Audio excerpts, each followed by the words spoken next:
He's talking about strengthening the US dollar, potentially neutralizing the national debt, and positioning America as the leader in the digital economy of the 21st century, all by strategically leveraging a Bitcoin reserve. Neutralizing the national debt. That's a pretty bold statement, considering we're talking about over $36 trillion. dollars. Well, Saylor argues that a Bitcoin reserve could generate massive value, potentially between $16 trillion to $81 trillion, based on his projections.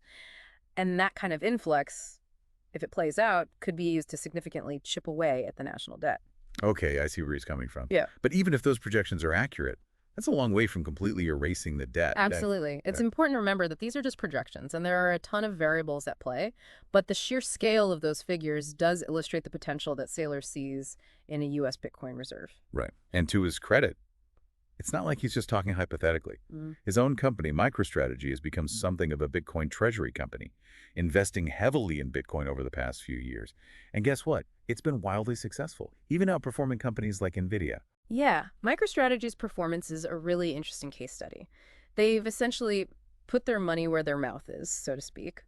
They raised funds through things like convertible notes and share offerings specifically to buy Bitcoin.